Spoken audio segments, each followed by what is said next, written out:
people have underestimated Bernie Sanders before. It's happening this time around. But this, I think there is a realistic shot that he could win the Democratic nomination. So it appears after months of the Bernie blackout, or when the cable news does talk about Bernie Sanders, they were largely negative in covering him.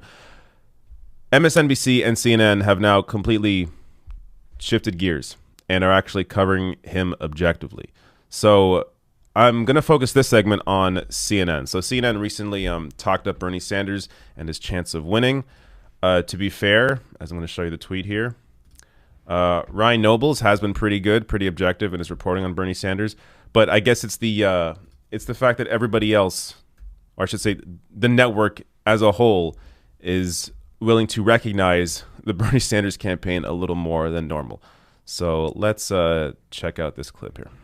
These headlines just from the last 24 hours or so.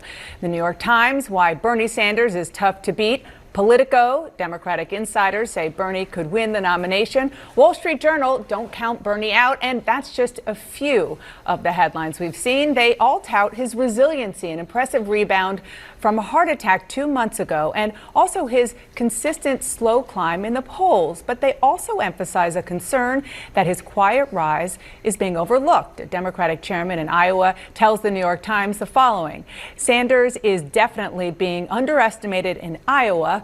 Part of his durability is he has 15 to 20% of the caucus who are absolutely committed to voting for him no matter what. That counts for a whole heck of a lot. CNN's Ryan Nobles has been covering the Sanders campaign closely and joins me now. So, Ryan, what are you hearing from inside about how they feel, and from people around the campaign about whether this is real and maybe the right time to be on the rise? You know, Dan, I have a text thread with Greg Krieg and Annie Grayer, who are helping me cover the Bernie Sanders campaign. And as these headlines started coming out, we were texting each other saying, this is what we've been saying for weeks, that the Sanders campaign is a lot stronger than many people are giving them credit for. And what's interesting, when you talk to those aides and associates that are close to Senator Sanders, and even Senator Sanders himself, their confidence is a quiet confidence. Usually campaigns sometimes have to overstate exactly where they stand in the polls and where they stand in relation to other candidates. And what the Sanders campaign is, they don't overplay it. They have said what they've said from the beginning, that they believe that he has a strong shot at winning the Democratic nomination and that they're going to continue to stay in their lane. You know, campaign manager Faz Shakir often says to me that he operates on a scale of 1 to 10 between a 4 and a 6. He never gets too excited and they never get too down based on where they stand in the polls. But there is no question that there's been a remarkable shift in his position since he had that heart attack. Sanders is a different person on the campaign trail. He actually seems to have more energy, and it's just a little bit looser. They believe that they can win. And really, when you look at where they stand in many of these polls, they are starting to rise slowly. They're not rocketing to the top of the polls as some of these other candidates have done. And the big thing you can't ignore, Dana, is the resources that Bernie Sanders has. He's raised more money than any of these other candidates from a wide range of donors. They believe that indicates that they even have more support than the polls are showing. People have underestimated Bernie Sanders before. It's happening this time around. But this, I think there is a realistic shot that he could win the Democratic nomination. There's a long way to go. But do not underestimate Bernie Sanders. All right. Do not underestimate Bernie Sanders. That's the word from CNN. And they discuss everything I've been discussing for months.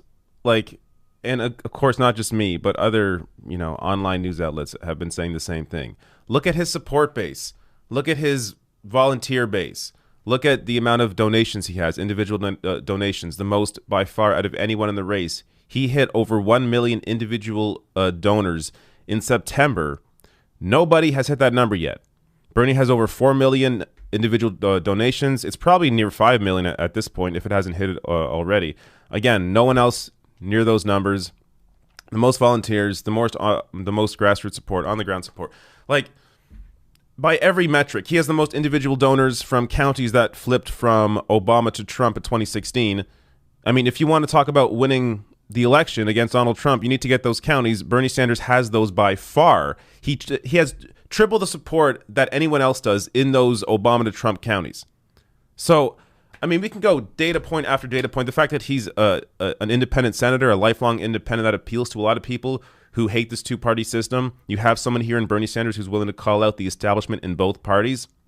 I mean, his appeal is wide and obvious.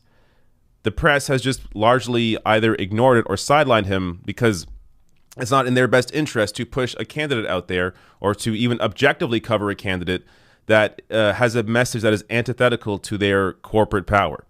So I don't know what is really behind the shift here, because this is like, it's one thing if, one network did it or one newspaper did it, but it was like completely overnight. You have Politico and the New York Times put out these two pieces that are pro Bernie Sanders, or not even pro Bernie Sanders, but objectively discussing that he has a great chance to win the nomination. And then you have MSNBC, which I'll show you later, discussing, oh yeah, Bernie Sanders can definitely win the nomination, when a week ago they were saying the opposite. And then you have CNN here with Dana Bash acknowledging this, even though, as I said, Ryan Nobles has done a great job on the ground covering the Bernie Sanders campaign. He has actually had objective reporting, unlike many other corporate news outlets. So this is just, I guess, acknowledging reality in the case that Bernie Sanders does win the nomination and they don't want to be behind like they were with Donald Trump. But at the same time, they have to recognize this also now softens up the cable news audience to potentially supporting Bernie Sanders, which before they weren't. So if you look at, any poll at all, Bernie Sanders, most of his support comes from voters under 45. So yes, he has some supporters over 45, over 60, but the majority of Bernie's support comes from the under 45 group.